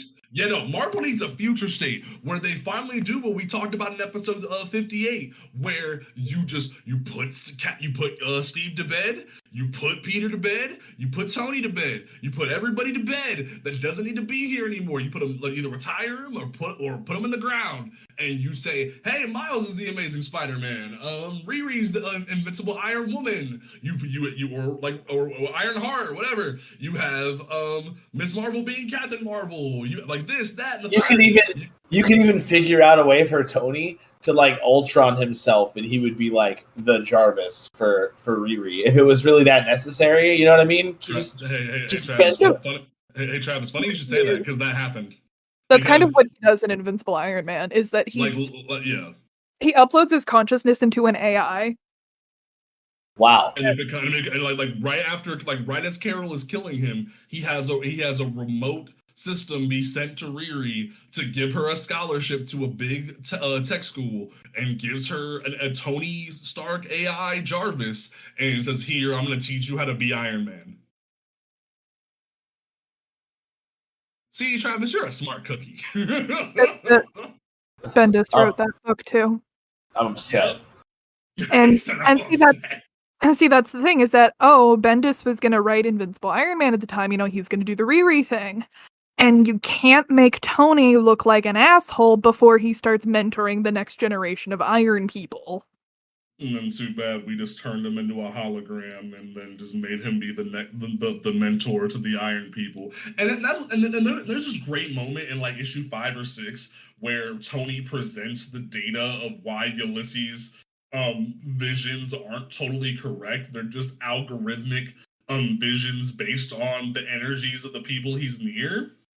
And he explains all of this to Carol, Steve, Medusa, Beast, and Doctor Strange. And he's like sits everybody down, and Bendis even gives Tony the friggin' knowledge to look Steve in the face and be like, "Yo, the last time I fucked up and was on the wrong side of something, that you and I were on the wrong side of the board, I ended up killing half the people in the fucking room, including yourself. So whatever you say, Steve, I'm gonna be a part of." And since Steve's Hydra Cap at the time, he looks over at Carol and goes, "Carol, what do you think?" And Carol goes, "Well, I'm still going to do whatever the fuck I want. Bye." And just blows a hole in the bunker and leaves. And it's just like, wow, you treated Carol Danvers like she was a petulant child and made Tony Stark the logical one in the situation. Good fucking job. Man uses facts and logic to destroy over-emotional feminazi. Yeah. And the thing about it is, I don't even like using that fucking term, feminazi, because usually, like, feminists should be respected, but in reality, you're right that they pretty much just, like, Bendis pretty much just made her a joke, made her a caricature of what she should be. Yeah, and it's like, I used feminazi because that's the pejorative. Yeah, I know what you were doing. That's why I was like, yeah, no, like, you're right. It's what's going on, and I hate it. It's so disrespectful because, like, she shouldn't be treated like that. So we reach the end of this book where Carol has gone on to then like begin the next relaunch of the Ultimates book, and then a relaunch of her book by Margaret Stoll that sold poorly because everybody hated Captain Marvel at the time. You have Riri beginning her training, and the ramp up to the Secret Empire begins. And Marvel Legacy was atrocious. So, I don't know what Marvel expected to do after this, especially when they had to hype Carol up more for the release of her movie. More of whatever the fuck they wanted. And not to mention, with the introduction of Riri, we saw Comicsgate. And early Comicsgate used Civil War II to prop up the quote-unquote toxicity of Carol Danvers. Oh yeah, no, they use that as their entire Travis. Like you're calling her Karen Danvers. They literally used any like semi-muscular drawing of Carol that wasn't super sexy and called her Carl Manvers. They Yep. used it at they See, used it. I just want to Go take this ahead. opportunity. I just want to take this opportunity to say out loud that if you don't like muscle mommies, then shut the fuck up and take a seat. Thank you. Thank you. Yeah, no, like literally, that was their big. That's Comicsgate's biggest problem. Or original base Comicsgate, led by diversity in comics. That's the last time I'm ever gonna say that bitch's name. Like he literally propped Carol up as this feminazi that no one should read. That she's this over muscular version of a woman that no one should ever respect. That she's giving women this drive to not be sexual beings anymore. He started to call Miss Marvel a terrorist, even though he had like he has relations to Muslim people, like all this other shit. He said that the entire Marvel Legacy generation of the next generation, like he used to call Amadeus Chill Hulk Gogurt Hulk because of his little bit of like gelled hair because he chose to have gelled hair. And it was just this dumb ass attempt to insult any attempt for diversity, and that's what came out of it. Like they struck, like they finally ramped up and struck gold with Riri because it was the final straw of their of getting characters taken away from them. And when Carol blows out Tony's back and the package is delivered at Riri's house, that's when Comicsgate was born. And then lo and behold, a Secret Empire shows up and gives them more ammunition because they're turning a character created by Jewish people into a Nazi, and that's more ammunition to their fire. And it gets only worse from there. So yeah, blame Bendis for the strike of Comicsgate, sadly. And I don't know how he feels about that because it kind of is his fault that we live in that world because and here's the thing, I don't blame Bendis for Riri because Riri is a decent concept. He was trying to replicate what he did with Miles to give his adopted daughters more reasons to want to be superheroes. Good job, Bendis. You're a good white person. You had an invitation to the cookout when you created Miles. You didn't need to do it again. You were invitations to the cookout and fuck Bendis. Literally, he had the invitation to the cookout and then he fucked it up. Nah, fuck that. Riri and that Miles comparison you just made is a good indication of he believes his own hype. Yes. And see, here's the thing, is that he rakes in the credit for Riri when Eve Ewing, and to a lesser extent Jim Zub, did all the work. Pretty much, because Jim Zub came in during Champions and rewrote her character, and then Eve Ewing came in as the person of color and gave her more of a soul. And now Riri's just kind of floating into the ether because Marvel's still in the flux of COVID. And it's sad that Riri, and that's why I tell you all the time, Travis, that I firmly believe that Bendis didn't write Naomi. I firmly believe that David F. Walker ghost wrote all of that. I will die on that hill until both of them sit down with me and tell me otherwise. And even then, I probably wouldn't believe them. Considering you just reminded me of Riri's origin, yeah, I fucking believe that 1,000% because categorically speaking, Bendis is not good at writing not white dudes. So and he has this problem, and then I'll critique some other day where Bendis likes to kind of write everybody as a teenager, and it kind of makes sense that he wrote Tony Stark for so long. Like there's this funny bit that everyone recognizes as a meme now that he's the one that invented that Tony and Doctor Strange are mustache buddies or goatee buddies because they have that little joke together. And they're just their facial hair bros, and it's the cutest little fucking thing. But he has a problem where he wrote Peter Parker and Miles Morales for so long that anybody he writes sounds like a teenager. If you ever read his Defenders run from when the Netflix show was coming out, Jessica Jones, Luke Cage, Daredevil, and Iron Fist all come off like teenagers fighting over who's gonna hunt down Black Cat, and it's the dumbest fucking thing ever. So like Power Rangers just before they morph. Yeah, pretty much. Yeah. And the thing about it is, Bendis was the one that created Jessica Jones. He's the Uh-huh. one that pioneered the idea that someone could be a strong, independent woman that recovers from one of the hardest things you can come back from. And yet, no, not pioneered it, but like he's the one that like made the thing be mainstream and made Jessica be who she is today and why people love her from the Netflix show. I will rephrase that. Sorry for misspeaking. No, But it's just like he didn't pioneer the concept. yeah. So it's like, in general, you would think better of Bendis to respect women, and then he does this shit with Carol. Is why that's why the entire teaser of this episode was the character assassination of Carol, because and here's the big catch of the whole episode, folks. Carol Danvers is not my favorite woman superhero of the Marvel universe. If you had to stick a gun to my head, I would probably say Monica Rambeau is my favorite woman superhero of the Marvel universe, because she is has so much potential, and yet she's constantly shit on. And even after that, my next one will be America Chavez, because America Chavez has the potential to be the Wonder Woman of the Marvel universe if she's given the respect she deserves. And I will die on that hill. She's literally called Miss America. I just want to say, Marvel, if you wanted a Wonder Woman comparison, Storm was right there. I mean, yeah, and she was married to literally African royalty for a hot fucking minute, and then no, the Amalgam Universe. They literally combined Wonder Woman and Storm. Called her Wonder Woman. They literally just called her Wonder Woman, and she had Wonder Woman's powers and Storm's powers seamlessly.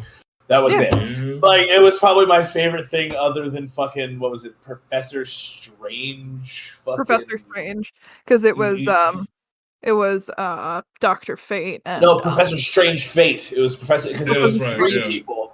And they had this weird insatiable craving for Oreos. I don't know. Hey, Bullets and Bracelets was fun because Steve Trevor was the Punisher. Yeah. And what's even funnier about the fact we need a new Amalgam universe. That's never gonna happen. That's never gonna happen. As long as they don't give me fucking Dark Claw, I'm cool. Hey man, Dark Claw was badass. You shut your mouth. Wolverine and Batman combined, bro. Trash. Absolute trash. Trash. Why don't you combine Batman and Daredevil and make an actual Batman who runs on sonar? Come on. That's true. That would be kind of cool. But no, you know what I find really funny about us bitching about a Storm Wonder Woman comparison? Funnily enough, in Avengers vs. X-Men, Bendis is the one who made T'Challa divorce him and Storm because of the Avengers and X-Men having beef, and then Namor destroying Wakanda. I mean, I get it. T'Challa's a king, yada yada. Storm is Storm. Dude, you're not gonna do any better than that. And that's why I don't care if the X-Men and the Avengers are put them back together. No, you're not gonna do any better than Storm. Yeah. That's arguably one of the stupidest comic decisions Black Panther has ever made. You know, if you ever read Avengers vs. X-Men, there's the craziest fucking panel. Unfortunately have. Yeah, and Travis, have you read it? Don't read it. But there's a great. I don't want that. I don't want it. There's this horribly great panel where after Namor floods all of Wakanda, and Storm shows up to grieve with T'Challa. He's like, "Yo, we're not together anymore." And she's like, "The fuck?" And he's like, "Yeah, no, I had the priest annul it this morning." And he's like, "But," she's like, "But you're the priest of Wakanda." I know. And I'm like, "What the fuck?" What the actual fuck? And then we have 5 or 6 years of T'Challa and Aurora video calling every once in a while, and there's this great moment in Jason Aaron's Wolverine and the X-Men where Aurora comes back to X-Men Mansion to help Wolverine teach, and her and T'Challa are video calling, and T'Challa's straight up Aurora, I promise you, I love you. And I'm sorry about what happened, but I need you to promise me one thing. Don't fuck him. And then you have this crazy ass moment where Logan and Aurora are in the shower together. And Logan, while they're kissing, cuts her hair back into a mohawk for her with his claws. And it's just so cringe because you don't want it. See, I actually kind of like Logan and Storm. Ah! God. Oh. I don't like them necessarily as a couple, but I like their flirtatious romantic friendship. Okay, yeah, but like, see, I like what Hickman's done did, where we have this weird bisexual throuple with Gene and Scott now. Like, no. I'm not signing up Storm to be Laura's stepmom or anything like that. I like that, them being very close and like it could go either way. And they both acknowledge that and they're cool with it. Like that's what I like. Because Okay, because I think Logan works very well as that type of character. fair enough. But Okay, so we he, go ahead. he has a similar vibe with Black Cat. That's fair. Okay, I'll give you that. And like, he kind of has a weird thing with Elektra from when he was very feral, and then they kind of have this weird bond moving forward. So yeah, I get what you're saying. Logan and women is goals, in my opinion. Yeah, Honestly, he's Logan- short man goals, bro. Logan awesome. gets more ass than a toilet seat. That's the fact. Oh my god. That was a weird ass comparison. But no, okay, folks. So we've reached the end of the roast. And if you haven't figured out yet, Avenger Civil War Civil 2. War 2. I almost said Avengers versus X-Men. Civil War 2 was a nightmare. It wasn't very good. It was a fucking atrocious thing that I really do feel like Bendis just phoned in and wanted his money and didn't know what to do with it after the fact. I was speaking with a friend of mine, and we were talking about the episode, and they said that the feeling that they got was that Bendis was basically told that he had to use Carol. And this was him, not being thrilled about that. Because, like, there is in my reading, there is a malicious undertone throughout that Bendis is pissed about this. Because so much of Carol's reactions are nothing less than petulant. And, aside from her being a courageous lady superhero Captain Marvel, Carol Danvers as a person is not a stupid woman. She is capable of rational thought and thinking of consequences.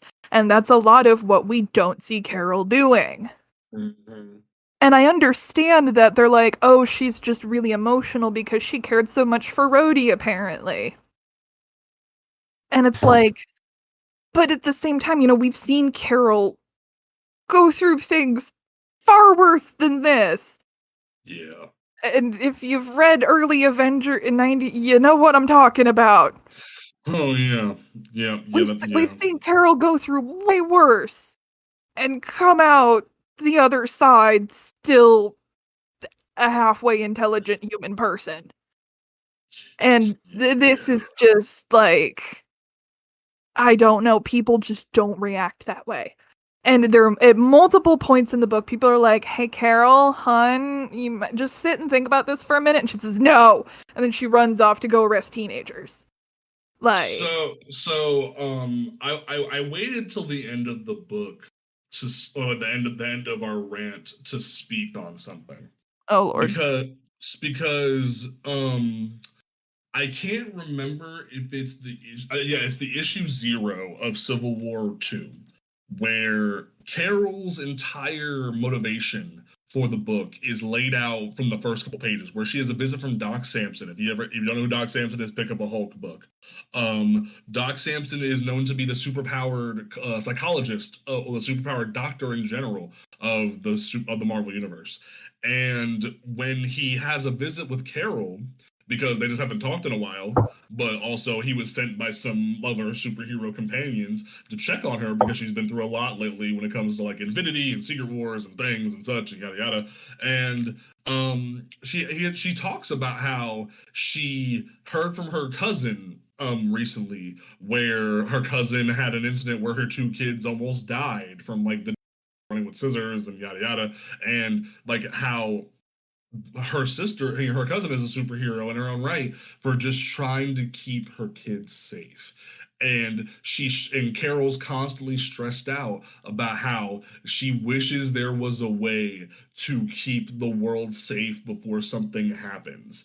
And Bendis kind of laid out Carol's entire motivation why she's hard pressed about the shit right there, of how she wanted a method to protect the world. And she already had the whole motive before Rhodey walked in the door in the Free Comic Book Day issue. Like, you didn't have to kill Rhodey. You had to, like, he had to set foot on the whole fucking property. And Carol still had her whole motivation right there. But how will we know how, like, diverse Marvel is if the white people aren't sad about the black guy dying? I hate when you're right. I hate it. Like, it's just like, I hate it, but like, I'm not wrong. No. And so, I hate that whole Bendis laying it out, because he frames her, like, through the example of Carol's cousin. He frames her as an overbearing mother. That, obviously, a parent is supposed, Travis, I'm sure you can speak on this, you're supposed to make sure your kids don't, lance themselves on scissors. That's important, but on that same, you have to have a balance. Like, you don't want them to lance themselves on scissors, but at the same hand, you kind of want them to, like, fuck their knees up if they're trying to learn how to skateboard. You know what I mean? Mm-hmm. And Carol, and so, we take that understandable concern to, I need to apply this to the entire world because I'm the only one who can keep people safe. Like, it's just like she internalizes that, like, through the entire, like, interaction she has with Samson, she internalizes this need to protect the world because she's so stressed out about it. And it's like, you kind of there's the joke that I hear from, like, Gators a lot, that women are bad superheroes because they're emotional beings. And Bendis kind of, what does that even mean? Right? It's toxic masculinity. And it's like, because Travis, men aren't allowed to have feelings. I sent you the memo earlier. Right.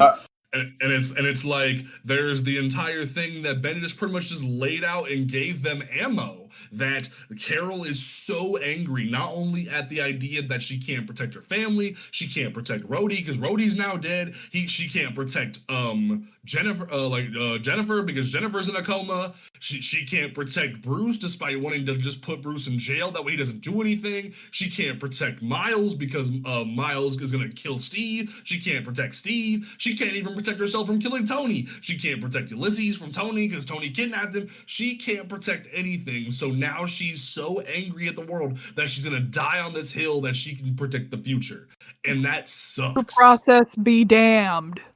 Right, it's kind of like the legal system. Back to the parenting thing. Like, let's say, like, I don't know, kid burns themselves on something. This is kind of like Carol burnt herself on something and then, like, kept holding it to try to overcome the heat. And instead of figuring out, hey, maybe I should fucking let go a little bit, she held on further and then killed Iron Man. It was like, yeah, whatever, fine. Yeah, pretty much. One more thing that I want to talk about is the stupid epilogue issue. Oh, yeah, where I don't like talking about this one. It's all you, because this issue pisses me off. Because in the end of Civil War, the original, there is a scene issue. I don't remember if it's a full single or not. Where Steve's body is laid out on a slab and Tony is talking to him, and it's a very emotional, like, okay, maybe we both fucked up a little bit kind of a scene. And what they do is they have Tony's body all laid out, and Steve, who is Nazi Cap at the time, comes in like, oh, I'm going to pontificate about being evil, like, it's just, oh my god. You didn't read that, did you, Travis? Hell nah. See, I'm so glad I stuck to the main issues and read none of the tie-ins, none of the other shit. No, like there's so much anger we have about that thing because, and we'll talk about it because here's the thing, I'll be the controversial bitch in the room. I don't think Steve being a Hydra agent was a bad idea because of how they did it. They had freaking Red Skull take a... They fucking fumbled the bag when they let Miles and not Sam take him out. Fumbled it. Well, no, here's the thing. Miles never does it because No. what happens is the whole reason why Steve is a Nazi is because Red Skull takes a child that was formed out of the Cosmic Cube and makes Steve go from an old man back into himself from when he was in the weird dimension Z, and that's why he gave Sam the shield. He takes Steve from being an old man back to being an adult and healed and have super soldiers with this little cosmic cube girl. But when he does that, he turns his entire history backwards. And the whole reason why Ernstine lined him up was because he was personally selected and planted as a Nazi spy.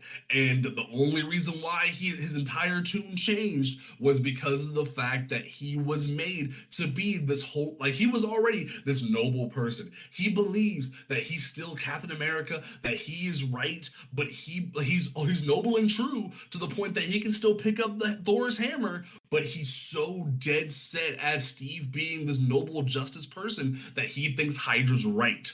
And that's why the entire premise of Steve being Hydra Cap is a great idea. You take the whole pitch and go, yo, this is gonna be him, but we're gonna make it so it's not a fucked up thing of, yo, he just betrayed and the whole way of being in it's a disrespect to Kirby and all this other shit. No, it's literally Red Skull, another Nazi, took him and turned him into a villain, which has been a thing before, just not into a Hydra villain. So we're gonna make Steve be this villain, this Nazi, and then we're gonna make it worse why he starts going, ha ha ha, I am evil, I have a giant Hydra tattoo on my back, I do all this crazy shit. And then at the end of the book, Spencer whiffed it and had the true Steve come out of the Cosmic Cube and punch Nazi Steve. Not Stupid.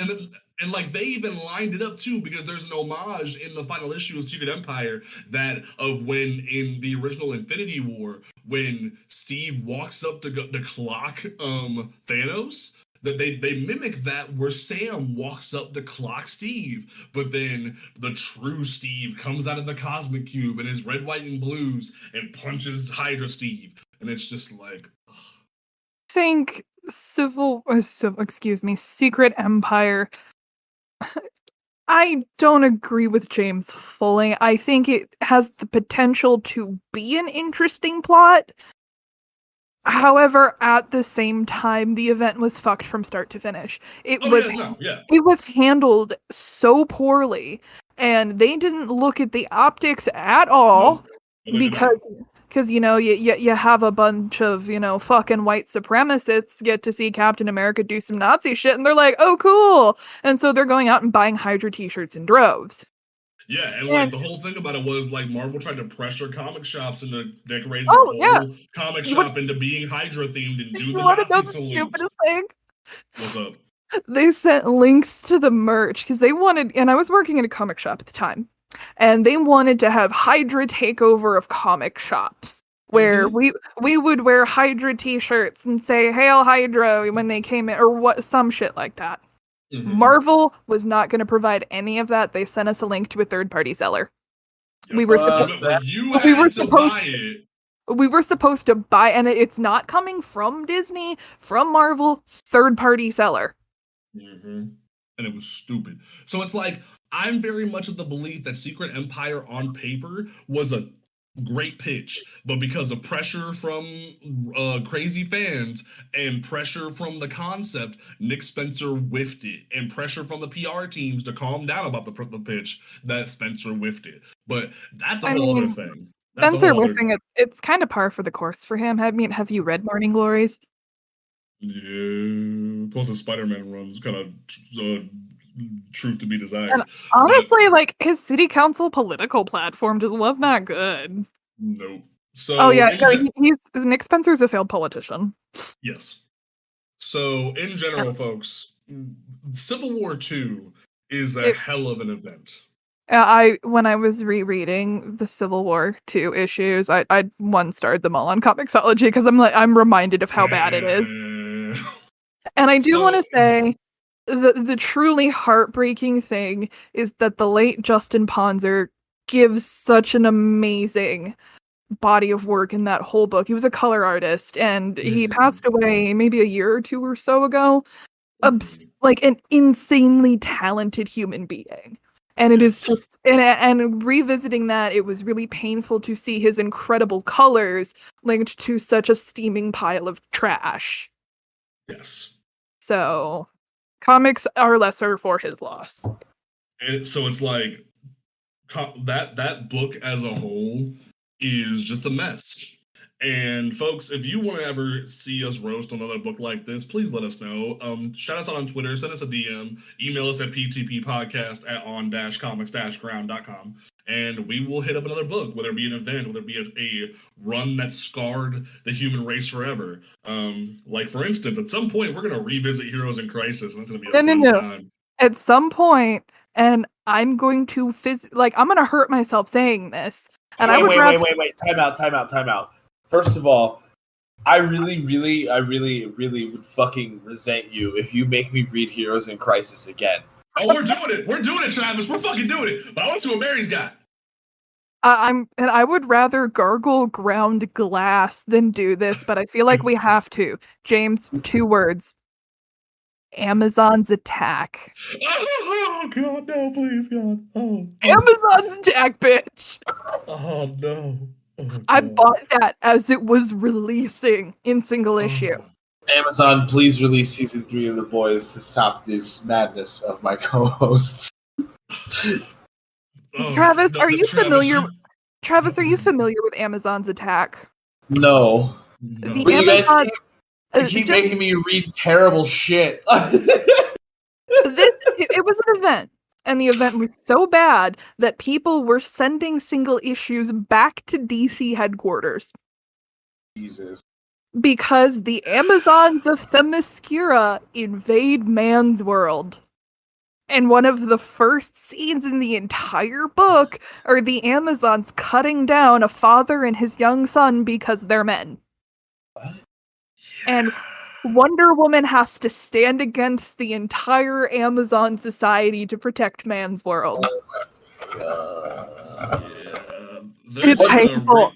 There's even a great Teen Titans tie-in from that time where Cassie Sandsmark, Wonder Girl, and Kara Supergirl have to fight the Amazons, and it's really painful to remember. What in the Ben Shapiro can't satisfy his wife? Fuck, are you guys gonna make me do? So folks, if you want to see us do that, let me know. But if you want us to cover any other weird ass comic events, like anything from Marvel or DC or anything else, let us know. And like on Twitter, let us know, and by email. And also get ready for new things that we have coming down the pipeline, like bonus episodes. Like we will have a bonus episode next week that will be available via Apple subscription, where you can listen to us to review the new James Gunn Suicide Squad movie and listen to me and Mary bitch Travis about why Amanda Waller has been disrespected. But anyway, this time Travis has scolding hot take. Ooh, Travis! I am excited to see Travis return the favor. Yes, it'll be very. If anything, I will admit I have not seen it yet. I was house sitting this weekend, and I would rather watch that on with my nice sound system. Yeah. I'm literally gonna watch it 4 more times. Like I've seen it twice already. But I can week. guarantee you, I think I will be more angry about the fact that Viola Davis was being disrespected. Yes. So from here, folks, Victoria, we'll get to it. I just have one thing. Victoria once asked me who was the better Amanda Waller, Angela Bassett or Viola Davis, and I almost cried. Because Green Lantern was a shitty movie, but god damn it, Angela Bassett was Amanda Waller. The best one there was CCH Pounder and the animated crossover. Yes. So, yeah. God, I love CCH Pounder. All right, so folks, we're gonna go ahead and wrap up here. Travis, what is your closing statement for episode 60 of Panel to Panel?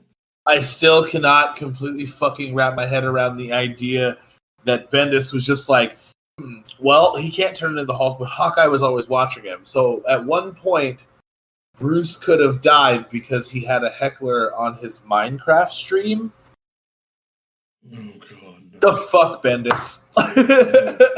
He could have been griefed, and Hawkeye would have killed him. Bro, like he could have had a creeper roll up, and then just an arrow rolls up and actually kills him. What kind of shit is that? Oh. Ugh. Mary, what is your closing statement for this episode of Panel to Panel?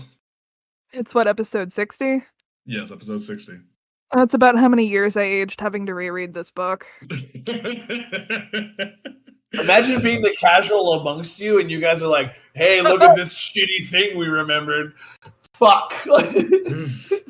Oh no, Travis, because there's gonna be, I think, for like, because we are gonna do the Simone saga for a Halloween, but I think for our Halloween bonus episode for the subscription service, I'm gonna make you read Batman the Cult. So get ready for that. No, don't do that, Dan. All of it between this, we're doing incorruptible and irredeemable. It has to happen. That's fine. We'll get to it. Okay. We're gonna get to it. I think we need to rename these episodes. They're not roasts. It's Mary and James torture Travis. All right, folks. Look at this dumb shit we had Travis read. My closing statement, as always, is support your local comic book shop. It is hard currently with the Delta variant askew. So if your local comic book shop has a Comixology link, if they have a Comic Hub link, if they have a My Comic Box link, whatever you can do to support your local comic book shop right now, please do. Because and right get now, fucking vaccinated. I'm sorry. Vaccinated. Yeah, no, you're right. You're fine. Yeah, no, get fucking vaccinated. Wear a mask because you protect people every day with that shit. Please keep supporting good books. There are amazing Kickstarters going on right now that can use your support. That there are amazing books every day being created, and we can only move forward with progression of comics if you keep supporting them. So we're gonna go ahead and peace out, folks. We'll catch you next week right here at Panel to Panel. Peace.